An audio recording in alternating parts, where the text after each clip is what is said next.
سر میرا سوال ابھی نامکمل ہے کہ کیا اللہ کی تصدیق نہیں کرنی چاہیے؟ اللہ سے تصدیق کی بات اس طرح ہے کہ یہ تصدیق ہی ہے کہ وہ نعمت جاری رہے، بلکہ ماں سوائے عبادت سے جو بے نیاز کرے وہ بندگی، وہ سجود و قیام پیدا کرو۔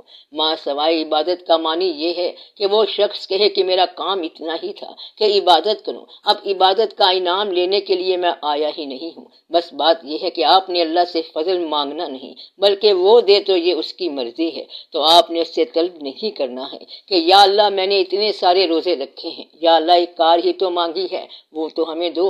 یہ تو معمولی سی باتیں ہیں کہ آپ کسی دوست کو گفٹ دیتے ہیں اور پھر ساتھ ہی کھڑے ہو جاتے ہیں کہ کیا خیال ہے کہ میں کیسی چیز آپ کے لیے لایا ہوں، تو وہ کہتا ہے کہ تو اسے واپس ہی لے جا، تو آپ گفٹ دے دیں اور پھر بھول جائیں۔ اور اگر کبھی وہ گفٹ دے تو یہ نہ کہنا کہ میں نے آپ کو 700 روپے کا تحفہ دیا ہے اور آپ نے مجھے 7 روپے کی چیز دی ہے، اب تیری میری دوستی ٹوٹ گئی۔ کہنے کا مطلب یہ ہے کہ محبت میں قیمتیں نہیں لگاتے، محبت خود ویلیو رکھتی ہے کہ وہ محبت ہے۔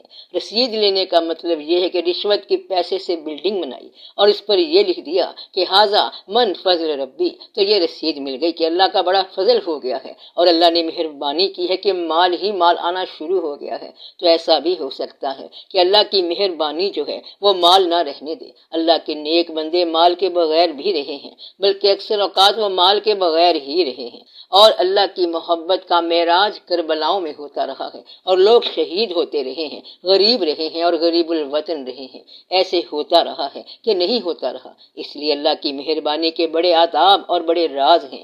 آپ اللہ کے لیے راہ تجویز نہ کیا کرو، اللہ کو ڈکٹیشن نہ دیا کرو، بلکہ اللہ سے عرض کیا کرو کہ جیسا تو چاہتا ہے ویسا کر، اور مجھے تو اپنے فیصلے پر راضی رہنے کی توفیق دے۔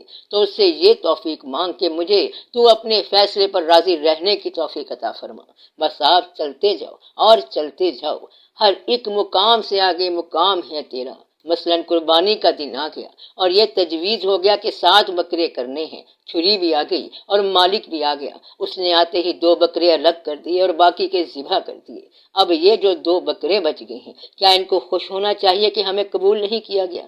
بلکہ یہ ان کے لیے افسوس کا مقام ہے کہ یہ اللہ کی راہ میں قبول نہیں ہوئے۔ اس لیے جو اس باری تعالیٰ کی راہ میں چلتے جا رہے ہیں وہ قبول ہی ہیں۔ تو سند جو ہے وہ یہی ہے کہ چلتے چلو اور چلتے چلو، اور میں پھر آپ سے کہہ رہا ہوں کہ اللہ تعالیٰ سے سند نہ مانگنا اور رسید نہ مانگنا اور گنتی نہ کرنا کہ میں نے اتنی نمازیں پڑھ لی ہیں، کیونکہ جو نہیں پڑھی ہیں وہ بھی گننی پڑیں گی، تو پھر کہیں ایسا نہ ہو کہ کہیں ویسا ہو جائے۔ تو یہ نہ کہنا کہ یا اللہ آج تیری راہ میں 4 نیکیاں کی ہیں، تو پتہ نہیں کہ پھر زندگی میں گناہوں کا بھی حساب ہو جائے۔ اس لیے اللہ تعالیٰ سے کہہ دو کہ نیکیوں کا ہم حساب نہیں کرتے اور گناہوں کا آپ حساب نہ کرنا۔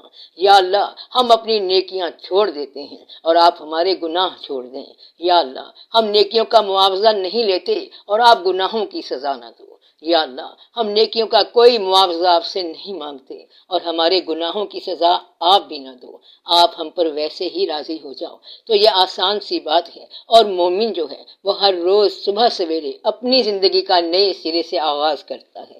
جس طرح کہ نیا بچہ پیدا ہوتا ہے اس طرح مومن پیدا ہوتا ہے، کیونکہ یہ توبہ کر کے رات کو پچھلی زندگی ختم کر دیتا ہے اور کہتا ہے کہ یا اللہ آج تک مجھ سے جو کچھ ہوا اس سے میری توبہ، معافی۔ رات بھر معافی میں سوتا ہے، استغفار میں سوتا ہے، صبح نیا ہوتا ہے، زندہ ہوتا ہے، پھر نمودار ایسے ہوتا ہے جیسے بچہ ماں کے پیٹ سے جنم لیتا ہے، اور یہ پھر نیکی کی کوشش کرتا ہے۔ تو رات کو آپ لوگ اپنے آپ کو معصوم کر کے سویا کرو، پرانے مال پیٹ سے ذرا باہر نکالو، پرانی باتوں کو نئے زمانوں میں آزاد کر دو، گلے بند کر دو، اور اللہ تعالیٰ پر نئی رضامندیاں ظاہر کر دو کہ یا اللہ ہم راضی ہیں تو ہمیں معاف کر دے۔ بس اتنی ساری بات ہے۔